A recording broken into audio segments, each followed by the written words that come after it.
하나님께 이끌리어 일평생 주만 바라면 어려울 때 힘 주시고 언제나 지켜주시리.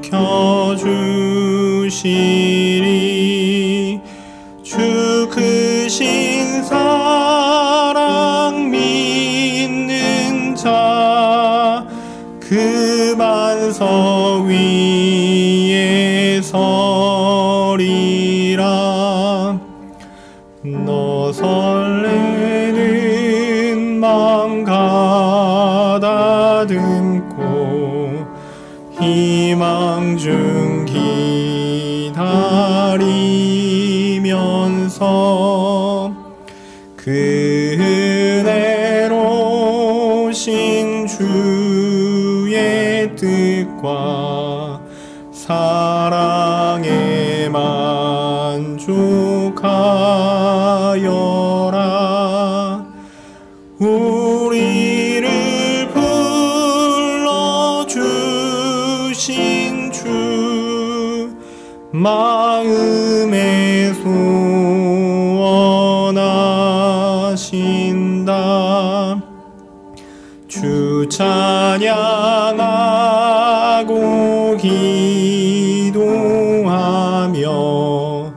내 본분 힘써다하라. 주 약속하신 모든 은혜 내게서 이루어지리라. 잠들고 의지하는 자 주께서 기억하시리.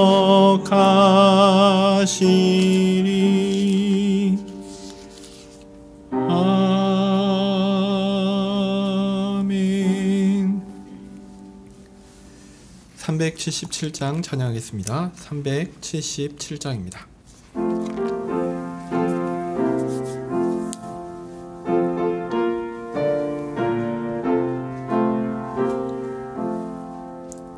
예수 따라가며 복음 순종하면 우리 행할 길 환하겠네. 주를 의지하며 순종하는 자를 주가 늘 함께 하시리라. 의지하고 순종하는 길은 예수 안에 즐겁고 복된 길이로다. 해를 당하거나 우리 고생할 때 주가 곧 없이 하시겠네. 주를 의지하며 순종하는 자를 주가 위해 주시리라. 의지하고 순종하는 길은 예수 안에 즐겁고 복된 길이로다. 남의 짐을 지고 슬픔 위로하면 주가 상급을 주시겠네. 주를 의지하며 순종하는 자를 항상 축복해 주시리라. 의지하고 순종하는 길은 예수 안에 즐겁고 복된 길이로다. 남의 짐을 지고 슬픔 위로하면 주가 상급을 주시겠네. 주를 의지하며 순종하는 자를 항상 축복해 주시리라. 의지하고 순종하는 길은 예수 안에 즐겁고 복된 길이로다.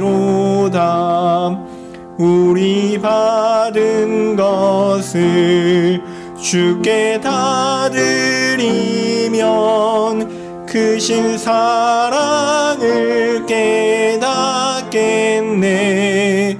주를 의지하며 순종하는 자를 은혜 풍성케 하시리라. 의지하고 순종하는 길은 예수 안에 즐겁고 복된 길이로다. 주의 힘을 입어 말씀 잘 배우고 주를 모시고 살아가세. 주를 의지하며 항상 순종하면 주가 사랑해 주시리라. 의지하고 순종하는 길은 예수 안에 즐겁고 복된 길이로다. 아멘. 찬송가 507장 한 장 더 찬양하겠습니다. 507장입니다.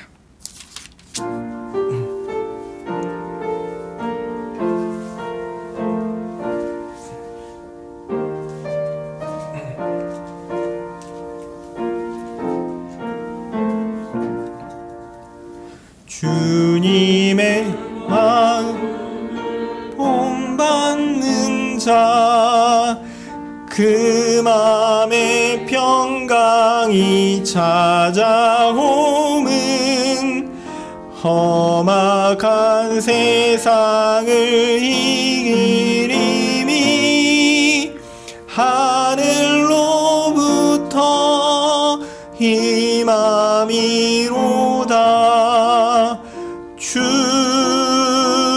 주님의 마음 본받아 살면서 그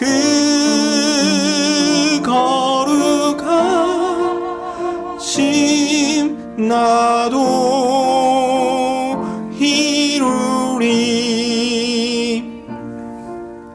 주 모습 내 눈에 안 보이며 그 음성 내 귀에 안 들려도 내 영혼 날마다 주를 만나 신령한 말씀 늘 배우도다. 주님의 마음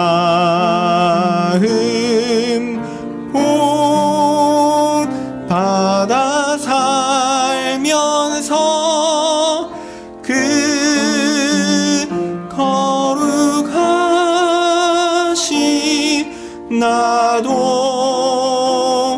이루리. 가는 길 거칠고 험하여도 내 맘에 불평이 죄악이 없어짐은 십자가 고난을 이겨내신 주님의 마음 본받음이라. 주님의 마음 본받아 살면서 그 거룩하심 나도 이루리.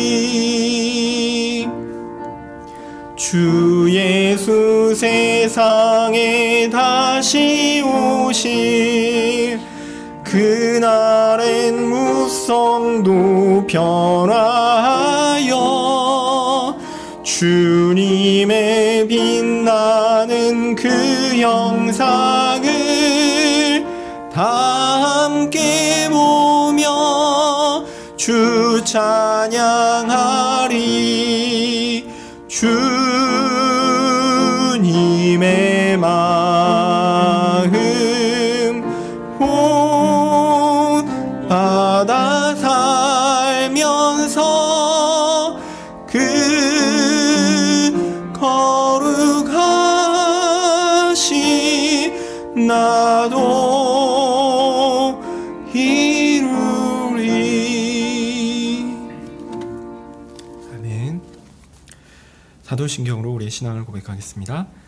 전능하사 천지를 만드신 하나님 아버지를 내가 믿사오며 그 외아들 우리 주 예수 그리스도를 믿사오니 이는 성령으로 잉태하사 동정녀 마리아에게 나시고 본디오 빌라도에게 고난을 받으사 십자가에 못 박혀 죽으시고 장사한 지 사흘 만에 죽은 자 가운데서 다시 살아나시며 하늘에 오르사 전능하신 하나님 우편에 앉아 계시다가 저리로서 산자와 죽은 자를 심판하러 오시리라.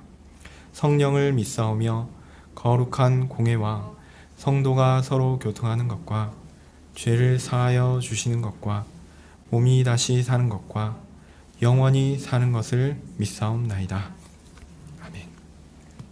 거룩하신 하나님, 참으로 감사합니다.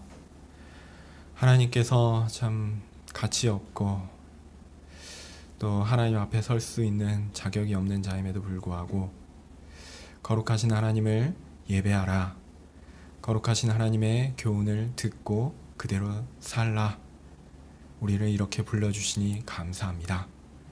주님, 우리가 오직 주님만을 의지하여 이 자리에 나왔습니다.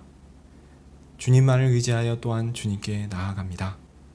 주님께서 주시는 힘으로 주의 말씀을 바로 우리의 것으로 하나님의 말씀으로 잘 받을 수 있도록 주님 도와주시옵소서. 주님, 주의 말씀을 통하여 주신 교훈대로 우리가 이 땅에서 하루하루의 삶을 살 수 있도록 도와주시옵소서. 우린 연약하여 부족해서 참 하나님의 말씀을 듣고도 잊어버리고 그것과 상관없이 살 때가 너무 많고, 아니 오히려 하나님의 말씀을 기억하는 때가 별로 없을 때 있습니다. 하나님, 부족한 우리 가운데 은혜를 내려주십시오. 주의 말씀을 기억나게 하여 주시고 주의 말씀이 우리의 삶의 진정한 원리가 되게 하여 주시고 삶의 실천 하나하나가 주의 말씀을 따라 할 수 있도록 주님, 우리의 마음을 경계하여 주시고 지켜주시고 실천할 수 있도록 용기를 주시옵소서. 세상은 우리에게 하나님의 말씀을 따르는 것이 별로 효과도 없고 또 좋은 결과도 가져오지 않으며 우리에게 실질적인 유익도 주지 않는다, 이렇게 이야기할 때가 많이 있습니다. 하나님, 또 우리의 눈으로 볼 때 그런 일들이 그 마귀의 유혹처럼 실제로 그런 것처럼 느껴질 때가 많이 있습니다. 주님, 우리의 연약함을 불쌍히 여기시고 우리의 마음을 다시 한번 붙들어 주십시오. 그래서 우리의 눈이 주의 역사를 바라볼 수 있게 도와주시옵소서. 우리의 눈을 떠서 하나님께서 우리에게 행하신 일의 의미를 알고 그 일이 우리에게 어떻게 실현되고 있는가를 주님 붙들어 볼 수 있게 도와주시옵소서. 주님, 주의 말씀을 살펴보려고 합니다. 하나님의 말씀을 통해서 우리가 그런 힘을 하나님께서 주시는 힘을 얻을 수 있게 도와주시기를 간절히 소원합니다. 연약한 우리를 붙드사 주의 강건함을 바라보게 하여 주시옵소서. 예수님의 이름으로 기도합니다. 아멘. 네, 오늘 말씀은 잠언 말씀인데요. 15장 33절 한 절 읽겠습니다. 잠언 15장 33절입니다. 제가 가진 성경으로 구약 927쪽입니다. 구약 927쪽입니다.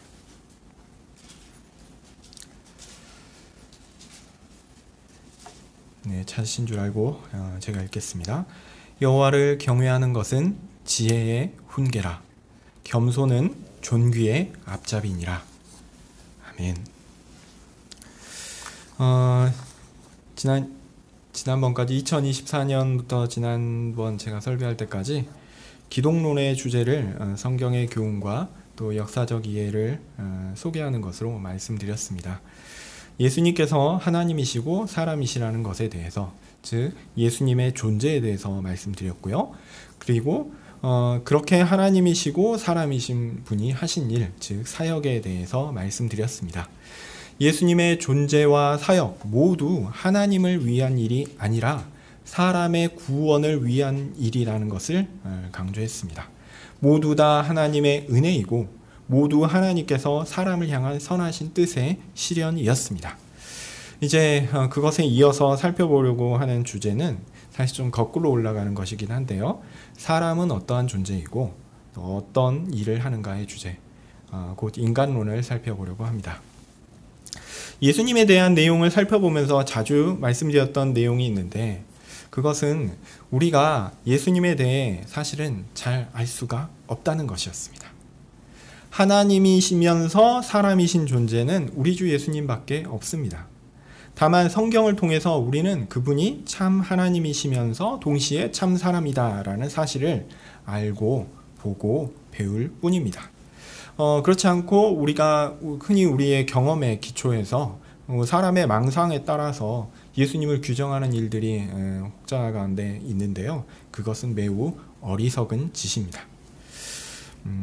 그런데 사실 사람에 대한 내용도 이제 살펴볼 사람에 대한 내용도 우리는 우리의 한계를 고백할 수밖에 없습니다. 우린 사람이죠. 그리고 우리 주변의 사람들과 함께 살아갑니다. 그런데 사람은 무엇이냐라는 질문에 적절한 대답을 내리는 것은 매우 어렵습니다. 인문학이나 철학이 이런 것들을 다룬다라고 하죠. 그러나 그 학문이 언제부터 있었습니까? 벌써 몇천 년 전부터 있었습니다. 몇천 년 동안 사람은 무엇이냐라는 질문을 다루고 있었죠.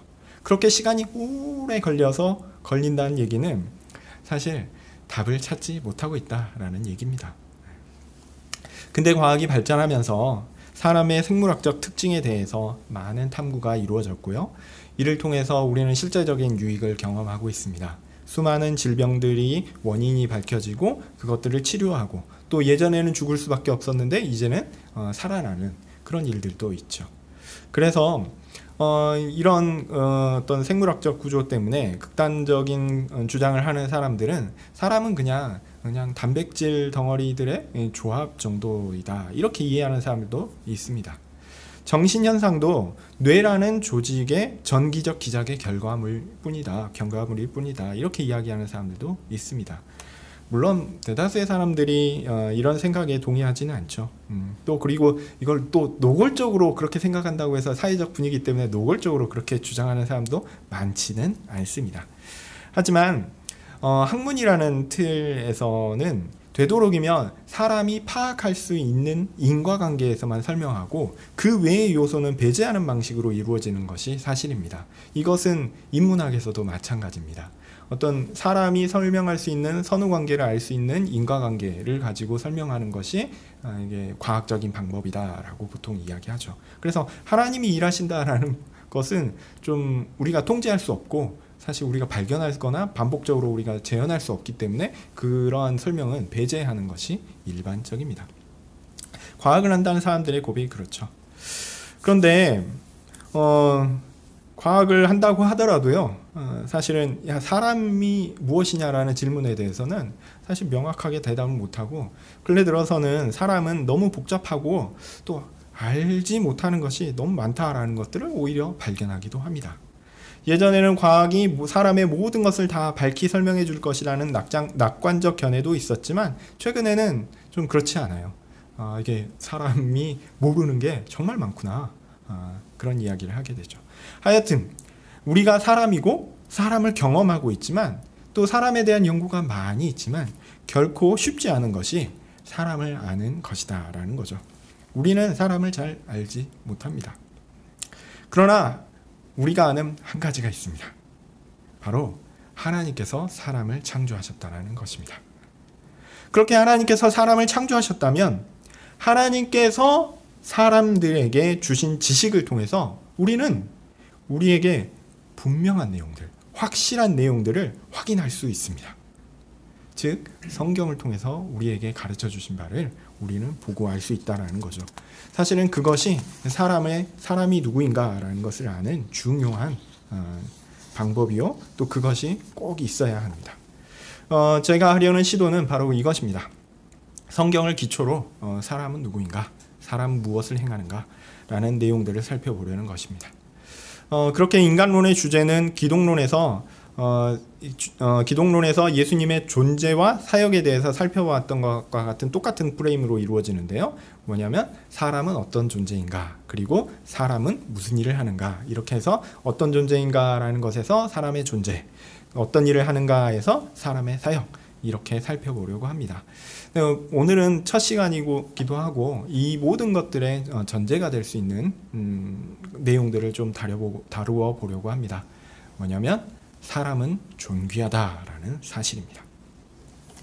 사람은 하나님께서 창조하신 존귀한 존재입니다.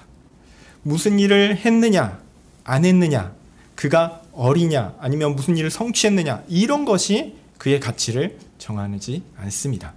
사람은 그 자체로 존귀합니다. 하나님께서 빚으셨고요, 그 코에 생기를 직접 불어 넣어 주셨습니다. 이게 아주 특별합니다.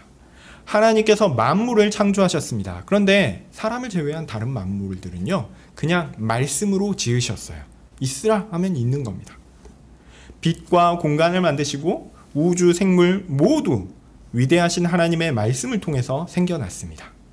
존귀하신 하나님께서 직접 만드신 것이니 모든 만물은 존귀합니다. 당연하죠. 그런데 마지막 피조물은 독특합니다. 하나님께서 하나님의 형상대로 사람을 창조하셨다, 이렇게 말하고 있습니다. 남자와 여자로 창조하셨죠. 그러니까 남자와 여자 모두 하나님의 형상이고 존귀한 존재입니다. 그런데 하나님은 이 존귀한 존재에 대해서 좀 더 자세히 설명하고자 하셨던 것 같아요.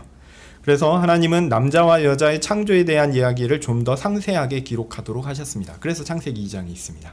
그래서 창세기 1장과 2장이 있는 이유를 이게 현대학자들은 이상하게 해석하는 사람들이 있어요. 창세기 1장과 2장이 서로 다른 창조 신화라는 거예요. 그래서 두 개의 창조 신화가 짜집기 되었다, 이렇게 얘기하는데 그게 아니고 사람의 창조가 특별하니 하나님께서 그것에 대한 상세한 이야기를 덧붙이셨다라고 보는 것이 적절할 것입니다. 하나님께서 땅의 흙으로 사람을 지으셨다라고 이야기하고요, 그 코에 생기를 불어넣으셨다라고 이야기합니다. 그 결과 창세기 2장 7절에 따르면 사람은 생령, 살아있는 영이 되었습니다. 그럼 뭐 다른 존재들은 죽었느냐? 그럼 살아있죠. 이 생령이라는 게 아주 독특하다라는 의미로서 우리는 이해해야 한다는 것을 본문이 이야기하는 것입니다. 자, 그러니까 하나님께서 창조하신 만물이 다 존귀합니다. 하나님께서 하셨으니까요. 그렇지만 사람은 특별히 존귀합니다. 그 존재 자체가 하나님의 특별한 행위이기 때문에 그렇습니다. 자, 어떤 사람들은요, 사람이 동물과 별 차이가 없다라고 주장하기도 합니다. 생물학적으로 볼 때 사람과 동물 사이에 아주 의미 있는 차이를 찾는 것은 사실 불가능합니다. 이거 가지고 막 사람은 뭐를 할 수 있고 사회적인 존재가 어쩌고저쩌고 얘기하는데요, 요즘 나오는 연구들은 그런 것들은 동물 가운데도 다 발견할 수 있어요. 오히려 현대 과학은 동물과 사람의 유사성을 통해서 사람에게 유익을 줄 수 있는 방식들을 찾으려고 노력하죠. 그래서 동물들과 사람이 별 차이가 없다라는 생각을 가지고 있습니다. 실제로 우리가 경험하는 많은 문명의 유익들은 생물학적으로 사람과 유사한 동물들의 희생을 기반으로 발생하는 것들이 많이 있습니다. 의학이 또 특별히 그렇죠. 과거에는 사람은 귀중하지만 동물이 함부로 대할 수 해도 문제없다라고 생각했지만 요즘에 어떻습니까? 고양이를 때렸다가는 잡혀갑니다. 오늘 때리라는 얘기 결코 아닙니다. 요즘에 애완동물이나 또 심지어 야생동물을 함부로 해치는 것도 법으로 금지하고 있습니다. 인권도 중요하지만 동물권도 중요하다는 거죠. 당연합니다. 하나님께서 만드신 만물이니까 당연히 중요합니다. 귀중하니까요. 사람이 자신의 죄악 가득한 욕심과 무분별한 폭력으로 하나님의 피조물을 고통스럽게 하는 것은 옳지 않은 일입니다. 당연히 그래서 이제 사람과 동물의 존귀함이 이게 서서히 이게 비슷해지는 거 아닌가? 이런 생각이 듭니다. 왜냐하면 생물학적으로 별 차이가 크지 않거든요. 차이가 크지 않거든요. 심지어 전도서 3장 19절에 보면요, 이런 말씀이 있습니다. 한번 볼까요? 우리가 전도서를 이게 잠언이구나. 죄송합니다. 전도서 3장 19절에서도 사람이 당하는 일이 특별한 것이 아니라 동물이 당하는 것과 똑같다라는 것을 이야기하면서 가장 큰 공통점으로 뭘 얘기하냐면 죽음을 이야기합니다. 다 흙에서 와서 흙에서 돌아간다, 흙으로 돌아간다 이야기합니다. 물론 여기서 구분을 하죠. 사람의 영은 하늘로, 동물의 영은 땅으로 간다라는 차이점을 이야기합니다. 그렇지만 사람이 솔직히 성경이 이렇게 얘기하니까 아는 것이지, 우리가 동물의 영이 하늘로 가는지 땅으로 가는지 여러분 보셨습니까 혹시? 몰라요. 사실은 우리가 모릅니다. 그것은 사람들이 모르는 사실입니다. 이런 것들도 지적하면서 전도자는 사람이나 동물이나 그 자체에 있어서는 별 차이가 없다는 것을 알려주고 있습니다. 하여튼 만물이 존귀하다는 것은 분명한 사실입니다. 그런데 우리는 사람이 특별히 동물보다 더 존귀하다고 생각하는 것, 이것은 옳은 일일까요? 아니, 실제로 존귀하다면 도대체 그 근거는 무엇입니까? 자, 사람이 동물보다 더 존귀한 이유는 앞서 말씀드린 것처럼 하나님께서 사람을 그렇게 더욱 존귀하게 만드셨기 때문입니다.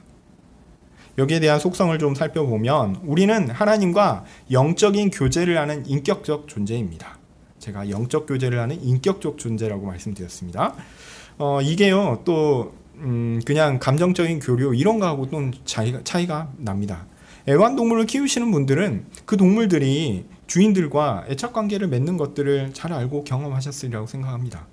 마치 뭔가 교류가 있어서 너무 행복해요. 그 동물들을 보면. 이런 감정들이 있죠.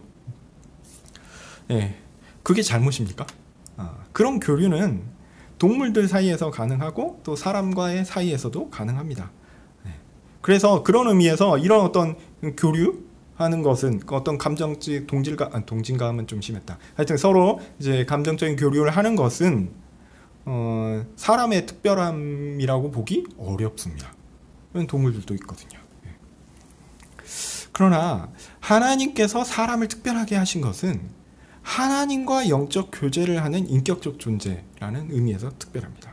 쉽게 말해서요, 하나님이 하나님을 예배하도록 만든 존재라는 겁니다. 사람은요, 하나님을 예배합니다. 하나님께서 가르쳐 주신 교훈대로, 하나님께서 정하신 규범대로 하나님을 예배하는 존재입니다. 하나님께서 그렇게 만드셨어요.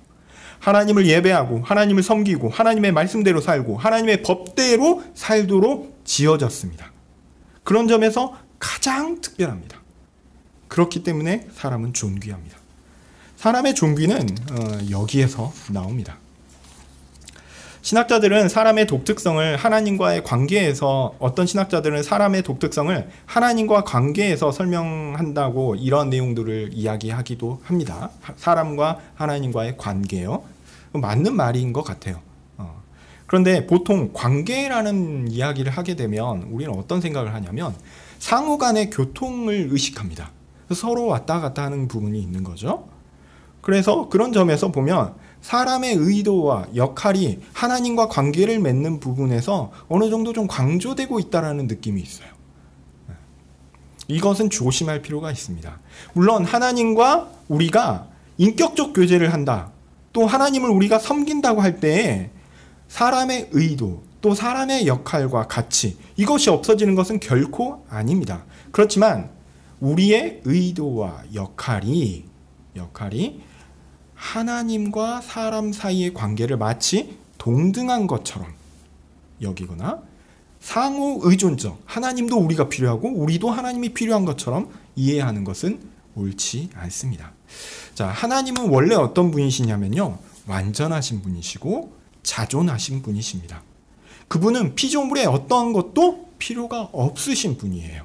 그런데 그분께서 특별히 한 피조물을 하나님과 교제하며 하나님을 섬기는 인격적 존재로 만드셨습니다. 세상의 모든 만물은 하나님을 향하여 그런 의미에서는 인격적이지 않아요. 하나님께서 정하신 원리에 따라 그들은 움직이고 그 본성에 따라 행동합니다. 그런데 하나님께서 그 범위를 정해두셔가지고 그 한도 내에서 살아가고요. 하나님의 절대적인 명령에 그저 순복하는 그런 존재들일 뿐입니다. 그런데 하나님께서 사람은 매우 특별하게 살아있는 영으로 하나님을 예배할 수 있는 존재로 만드셨습니다. 심지어 이 사람이 자신의 마음을 다해 하나님을 사랑하라고 명령하셨어요. 이게 인격입니다.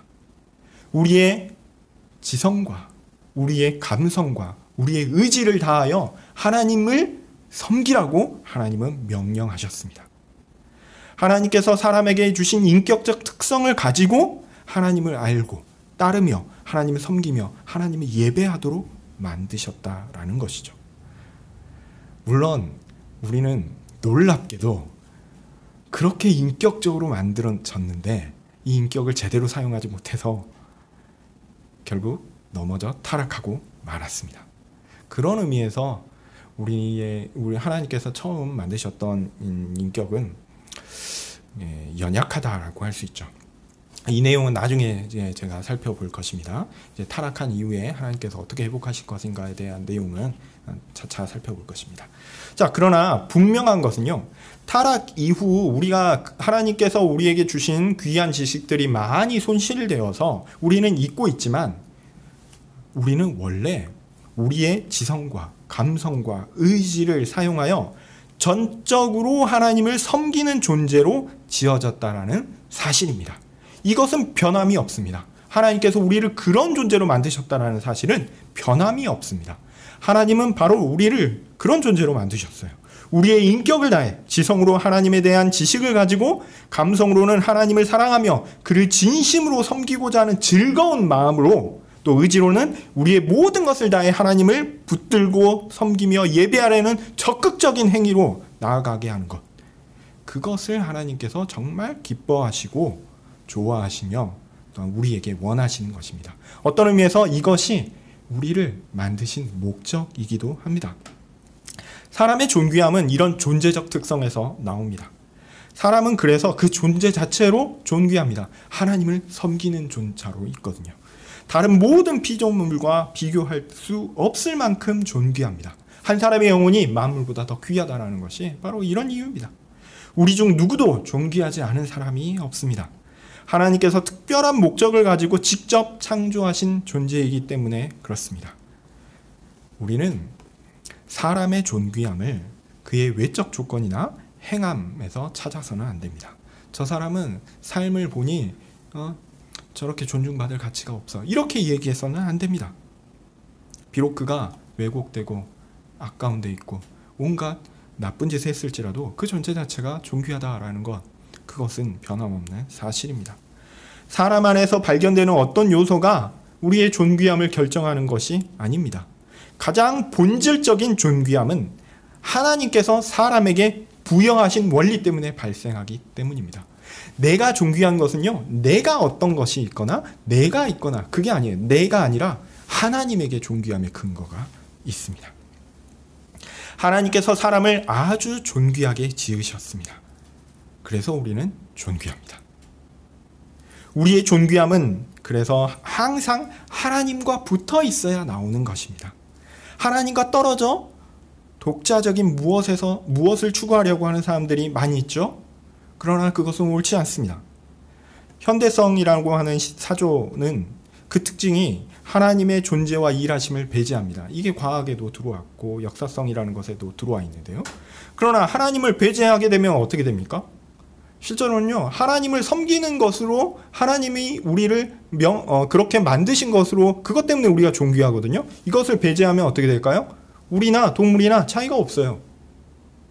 그냥 밥 먹고 화장실 가고 그냥 숨 쉬고 살아가는 겁니다. 동물과 무슨 차이가 있습니까? 그냥 우리는 그런 동물들보다 좀 더 발전적 존재일 뿐이다라는 거죠. 진화론을 좀 강하게 주장하시는 분들은 시간이 흘러 우리가 멸망하면 다른 생물들이 이 땅 가운데 더 번성할 거다, 이렇게 너무 당당하게 얘기해요. 근데요, 성경이 가르치는 바는 결코 그것이 아닙니다. 우리는 기억해야 합니다. 사람의 존귀함은요, 하나님께서 우리를 특별히 존귀하게 만드셨다는 것, 하나님이 예배하는 존재로 특별히 만드셨다는 것에 기초합니다. 자, 이제 잠언 본문으로 넘어오겠습니다. 오늘 본문을 선택한 이유는 이 사람의 존귀함을 해설하려고 하는데, 창세기 본문만 보통 살피게 될까봐 창세기 본문 말고도 다른 본문도 함께 보면 좋겠다라는 생각이 들어서 찾아봤고요. 또 앞서서는 사람의 존재적인 존귀함에 대해서 말씀드렸다고 하면, 이제는 사람이 행하는 삶, 그의 사역, 이것의 존귀함의 의미에 대해서도 말씀드리기 위해서 이 본문을 찾았습니다. 자, 오늘 본문은 15장 가운데 제일 마지막에 있습니다. 잠언은 여러 지혜의 말들의 모음이라고 보통 생각합니다. 네, 맞고요. 그래서 이런 여러 잠언들, 좋은 말들을 모아놓은 것이기 때문에 전반적인 맥락을 발견하는 것은 불가능하다, 이렇게 이야기하기도 합니다. 물론 저는 섣불리 그렇다고 결론 내리는 것에는 반대합니다. 그리고 본문의 문학적 형식을 그 내용의 전반적 맥락에 따라 해석하는 것은 그럼에도 불구하고 매우 어려운 일이라는 것도 인정합니다. 어쨌든 그럼에도 불구하고 좀 우리는 항상 그 성경이 어려우면요, 확실한 것에 기초해서 이게 어두운 부분을 조금씩 가야 되거든요. 이게 성경 해석학의 기본입니다. 명확한 것들을 명확하게 하고, 부족한 것, 좀 어두운 것들은 그 명확한 것에 기초해서 조금씩 밝혀나가야 되는데, 이런 부분들도 좀 맥락을 전체적으로 하나의 맥락이다라고 가정하고 그 맥락 하에서 좀 확실한 것들을 좀 짚어보려고 합니다. 그렇게 조심스럽게 명확한 부분들을 기초로 본문의 맥락을 해석하는 시도가 좋을 것이라고 생각해서 본문을 살펴보려고 합니다. 자, 본문의 문학적 구조와 내용을 좀 간략하게 살펴보려고 하는데요. 먼저 이게 15장 통째를 볼 겁니다. 용기를 가지고 15장 통째를 보려고 하는데, 15장을 그냥 아무거나 찍어서 한 절 보시면 구조가 비슷합니다. 뭐냐면 뭐뭐는 뭐뭐이고, 그리고 반대로 뭐뭐는 뭐뭐이다, 이런 문구가 각 절에 반복돼요. 내용으로 보면 긍정적인 문구가 나오고 그 다음에 부정적인 문구가 나오기도 합니다. 이렇게 반복되다가 이 반복 문구가 끝나면요, 일종의 결론처럼 하나 혹은 몇 개의 문구가 겹쳐가지고 하나의 결론처럼 딱 나옵니다. 그리고 다시 이제 긍정적인 거, 부정적인 거, 이게 하나씩 찍어가지고 반복 문구가 나오고요, 결론 문구가 또 나옵니다. 그리고 재밌는 것은 긍정 문구와 부정 문구가 이렇게 긍정, 부정 나오다가 어떨 때는 부정, 긍정 이렇게 바뀌어요, 순서가. 자, 그래서 이걸 보고 나서 이것을 그림으로 한번 그려보면은 흥미로운 구조가 나오지 않을까라고 해봤는데 잘 안 나오더라고요. 그래가지고 구체적인 증거를 아직 잘 못 찾아서 혹시 다음에 찾게 되면 말씀드릴 수 있겠습니다. 하여튼 형식은 그렇고요. 내용은 생각보다 단순합니다. 단순합니다. 소재는 말이 나오고 눈이 나오고 의인, 악인, 마음, 고난 등등 이런 것들이 나옵니다. 자, 제가 1절부터 성경을 읽지는 않고 그냥 쫙 말씀드릴 테니까 성경 본문을 좀 잘 보시면서 따라오셨으면 좋겠습니다. 자, 1절부터 살펴보면요. 부드럽고 좋은 말은 좋은 결과를 낳고 나쁜 말은 나쁜 결과를 가져온다라고 이야기하고 있습니다. 좋은 말의 다른 표현은 이어서 2절에 지혜로운 혀입니다. 그리고 나쁜 말의 다른 표현은 미련한 자의 입입니다. 이제 그렇게 또 3절인데요. 이렇게 좋고 나쁨의 결과가 생기는 것은 왜일까요?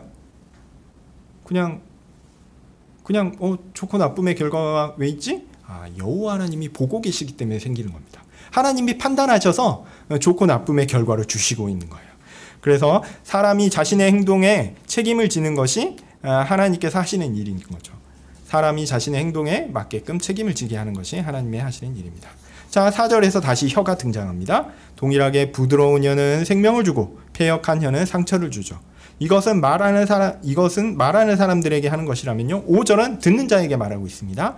아버지의 쓴 말을 듣지 않는 것이 미련한 것이고 그것을 받아들여 잘 수용하면 똑똑한 일이다 라고 말하죠.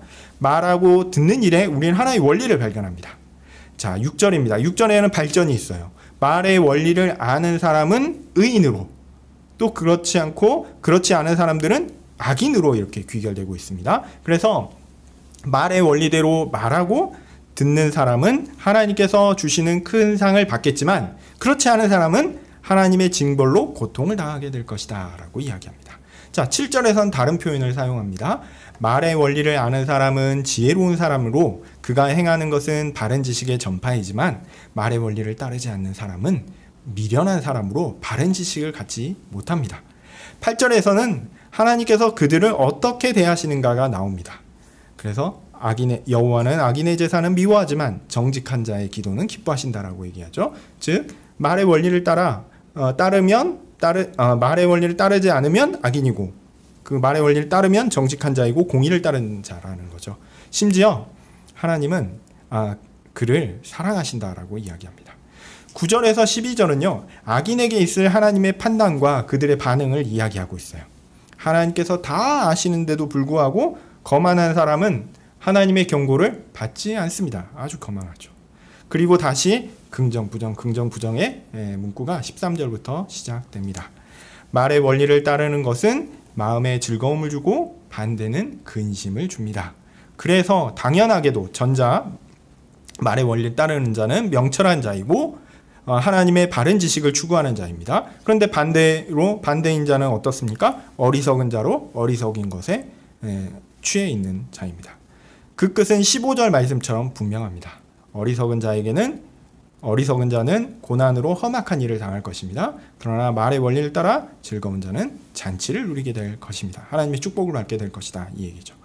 16절에서 17절은 현실에서 존재하는 모순이 이제 등장해요. 곧 선이 약하여 악이 강성한 상황으로 보일지라도 오히려 더 나은 것이 있다. 우리 눈에 보이는 그것으로 판단하지 말고 더 나은 것이 있는데 뭐냐면 하나님의 원리를 따라 사는 것이 더 복된 것이고 좋은 것이니까 여기서는 헷갈려 할 필요 없다라고 한 번 더 지적해 줍니다. 18절에서는 악인을 분내고 게으른 자라고 표현하고 있고요. 반대로 의인은 뭡니까? 노를 더디하고 정직한 사람입니다. 하나님은 그들을 통해 시비를 그치고 넓은 길을 만드신다라고 이야기합니다. 그러므로 세상의 겉모습에 현혹되어 악을 따라 살면 안 됩니다. 20절의 교훈은 의인은 지혜로운 20절에서 의인은 지혜로운 아들로 표현되고요. 가족을 복된 길로 즐거운 길로 이끕니다. 반대로 악인은 어떻습니까? 세상의 복된 원리마저 해친다라고 이야기합니다. 21절에 악인은 무지하고 의논이 없는 자이고 의인은 명철하고 지략이 많은 자라고 합니다. 24절에서요. 4절로 넘어가면 참 지혜는 생명의 길에서 나오고 지옥에서 벗어난 것이라고 지적합니다. 그리고 25절입니다. 주어가 여호와입니다. 일종의 결론인데요. 여호와께서 하시는 일이 무엇이냐? 바로 교만한 사람. 교만한 사람은 누구죠? 악인이죠. 악인을 벌하신다라는 거죠. 그리고 반대로 과부, 곧 구원받은 의인, 가난한 사람을 가리키는 표현입니다. 이 의인은 자비로 돌보십니다.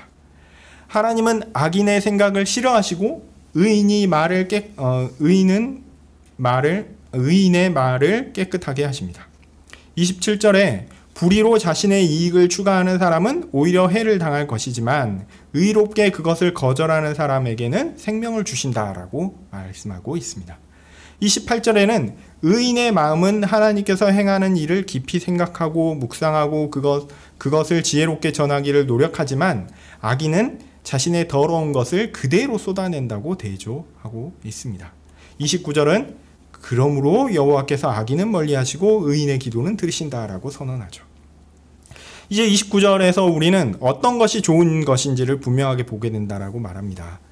눈이 밝아서 하나님의 원리를 따라 사는 의인이 된다면 그것은 정말 행복한 것이고 우리에게 유익이 된다라는 말이죠.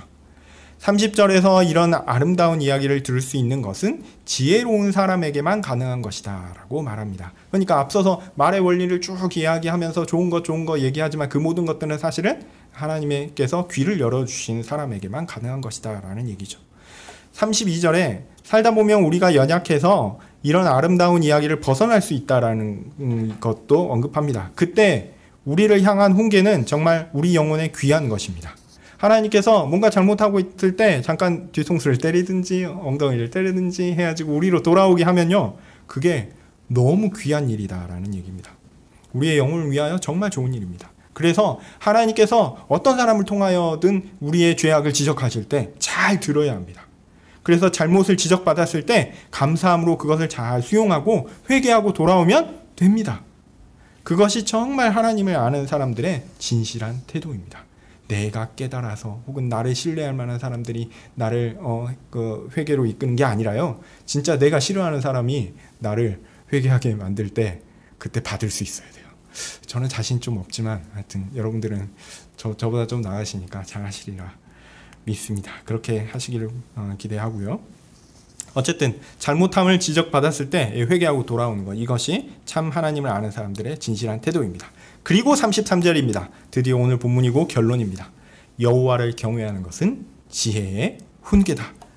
말의 원리를 따라 사는 것, 그래서 부드럽게 말하고 말씀을 따라 지혜롭게 말하고 바른 하나님의 지식을 가지고 정직하고 공의를 따르며 명철하고 마음을 즐겁게 하는 것에 참여하고 악을 떠나며 선한 말로 하나님 앞에 살아가는 것을 오늘 본문은 뭐라고 표현하냐면 여호와를 경외하는 것이다 라고 말하고 있는 것이죠.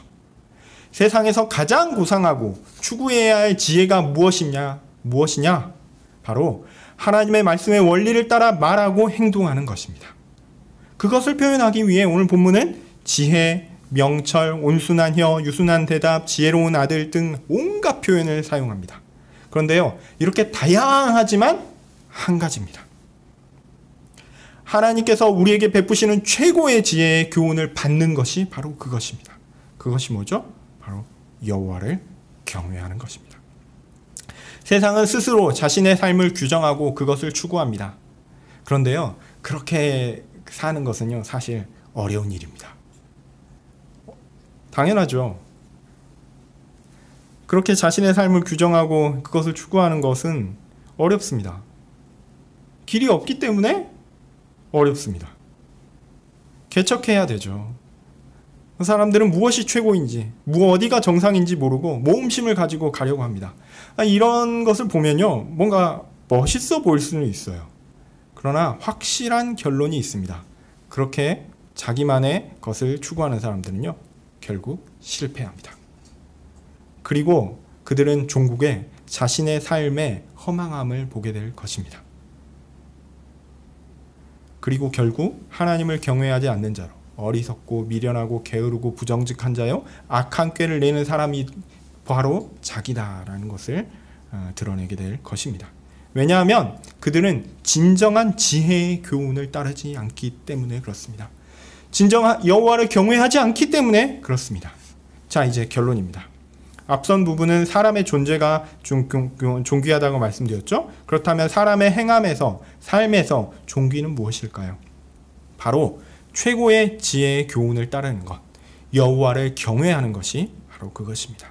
하나님의 말씀의 원리가 최고이고 그가 가르치신 말의 원리를 따라 행하며 이 땅에서 하나님께서 정하신 원리대로 그 말씀을 실천하며 사는 것, 바로 사람이 해야 하는 일이 이것입니다.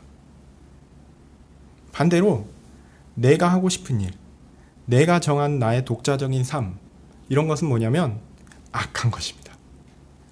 물론 우리가 하나님을 떠난 죄 가운데 있기 때문에 그렇기도 하지만 본질적으로 그렇습니다. 원래 사람은요, 하나님께서 정하신 대로 행하도록 지음받았습니다. 하나님께서 섬기라 하고 하나님이 예배하라 하셨습니다. 그런데 그것에서 벗어났어요. 다시 한번 말씀드립니다. 하나님의 말씀을 따르는 것은 처음부터 영원까지 여호와를 경외하는 방법입니다. 그래서 오늘 본문의 결론은 매우 의미가 있습니다. 겸손은 존귀의 길잡이니라. 제가 이 본문을 맨 처음에 한글로 읽고 이 본문 겸손을 하면 우리가 존귀하게 되나 보다 이렇게 생각했거든요. 근데 길잡이라는 말은 의역을 한 거고 겸손은 존귀 앞에 있다 이 말입니다. 네. 존귀보다 겸손이 앞선다 이 말이에요. 존귀 앞에 무엇이 있냐면 겸손이 있다라는 것입니다. 나의 인생이 나를 위해 존재하지 않고 하나님을 위해 존재한다는 거. 여러분 이거 믿으십니까? 근데 이렇게 하면 사람의 가치가 좀 떨어지는 것 같아 보이지 않으세요? 우리가 그런 교육을 받아왔기 때문에 이 말을 들으며 사람이 누구를 위해 존재한다니, 나는 나 자신의 존귀함을 드러내야 되는 독자적인 독립적인 개인 아닌가? 뭔가 의존적인 존재인 것처럼 이야기를 하면 이거는 좀 아닌 것 아닌가? 우리가 그런 교육을 받아왔기 때문에 이런 느낌이 있습니다. 그런데요, 성경이 가르치는 바는 뭐냐면 우리는 하나님께 의존적인 존재요, 하나님을 위해 존재하는 존재라는 것입니다. 나란 존재는 하나님께서 존귀하게 만드셨기 때문에 존귀한 것이지, 내가 나 혼자 독립적으로 혼자 있어서 그 존재가 존귀한 것이 아닙니다. 자, 나라는 사람이 존귀한 삶을 사는 것은 내가 정한 원리를 따라 나를 위해 내 마음대로 살아가는 것 아닙니다. 그것을 다른 말로 뭐라고 얘기하냐면 교만이라고 합니다. 오늘 본문 제가 그냥 순식간에 쫙 읽었듯이 온갖 악한 것들이 다 그 원리에서 나오는 거예요. 하나님과 상관없이 내가 내 마음대로 내가 원하는 것, 내가 좋아하는 것, 그리고 내가 추구하는 것을 하겠다. 그것이 악인의 삶입니다. 내가 정한 원리를 따라 내 마음대로 살아가는 것 교만입니다. 오히려 나라는 존귀한 존재가 하나님께서 특별히 하나님을 위해서 만드셨으니까요. 존귀하죠. 이 땅에서 존귀한 삶을 살아가는 것은 뭐에 바탕해야 되냐면 겸손에 바탕해야 합니다. 바로 겸손이 앞에 있어야 합니다. 내가 엄청나게 존귀한 것 같은데 실제로는 나보다 더 존귀한 분이 계시다라는 것을 알아야 돼요. 그래야지 진짜 존귀함이 드러난다는 겁니다. 여러분, 존귀한 삶을 살고자 하면요, 하나님이 나를 이렇게 하나님 의존하도록 만드셨구나, 이렇게 하나님을 섬기도록 만드셨구나라는 것을 인정해야 합니다. 여기에 진정한 존귀함이 있습니다. 내가 우주의 중심이 아니라 하나님께서 중심이다. 하나님께서 만물을 창조하시고 주관하시는 분이시며 그분께서 베푸시는 은혜로 바로 내가 존재한다라는 것을 인정하는 것입니다. 그래서 내가 가장 존귀하게 살 수 있는 방식은 바로 여호와를 경외하는 것으로, 곧 그의 말씀의 원리를 따라 살아가는 것으로 존귀하게 된다는 것을 인정하는 것입니다. 이게 진짜 겸손입니다. 하나님이 내 하나님이시죠? 맞습니다 라고 인정하는 것이 겸손입니다. 하나님의 말씀을 따라 사는 것이 진짜죠? 네, 그게 겸손입니다. 그런데 그렇게 하나님께서 겸손한 자를 뭐라고 얘기하시냐면 존귀하다라고 말씀하시는 거예요. 그렇게 겸손한 자가 존귀한 자입니다. 우리의 삶의 방식이 이런 방식이 될 때 우리는 존귀한 삶을 사는 것입니다. 나의 존귀함은 나 스스로의 독립과 뛰어남에서 나오지 않습니다. 이것은 다시 한번 말씀드리지만 망하는 길입니다. 오히려 하나님을 의지하고 내가 스스로 존귀해지지 않고 하나님께서 가장 존귀한 분이시니 내가 그 하나님의 존귀함을 따라 그 하나님을 의지하며 살리라. 여러분, 그것이 우리의 최고의 존귀함입니다. 이것이 참된 겸손입니다. 하나님께서 나를 존귀하게 만드셨으니 내가 존귀한 존재요, 내가 하나님께서 이렇게 존귀한 삶을 살라고 하셨으니 그 말씀을 따라 사는 것이 존귀한 삶인 것이죠.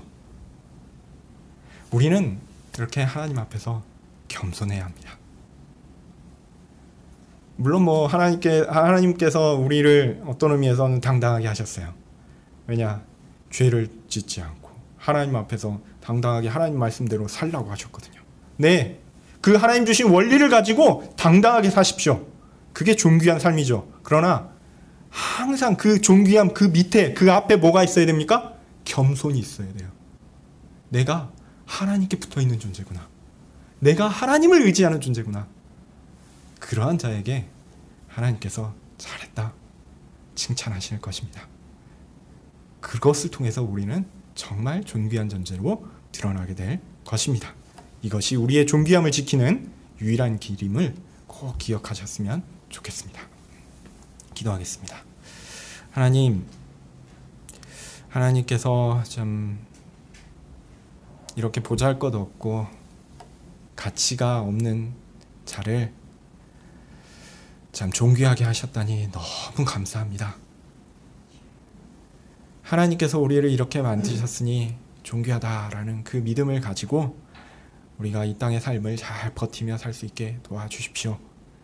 그리고 그 주님을 의지하며 우리 앞에 계신 그 주님을 의지하며 그 주님께서 말씀하신 원리대로 이 땅의 삶을 살아가게 하여 주시옵소서. 그리하여 하나님께서 우리에게 주시고자 하는 가장 큰 존귀함을 잘 누리며 감당하며 또한 뽐내며 살 수 있게 도와주시옵소서.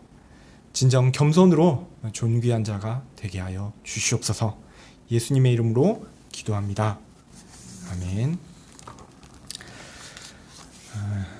주기도문 하시겠습니다. 주기도문 하심으로 예배를 마치겠습니다. 하늘에 계신 우리 아버지여, 이름이 거룩히 여김을 받으시오며 나라의 마옵시며 뜻이 하늘에서 이룬 것 같이 땅에서도 이루어지이다. 오늘날 우리에게 일용할 양식을 주옵시고 우리가 우리에게 죄 지은 자를 사하여 준 것 같이 우리 죄를 사하여 주옵시고 우리를 시험에 들게 하지 마옵시고 다만 악에서 구하옵소서. 대개 나라와 권세와 영광이 아버지께 영원히 있사옵나이다. 아멘.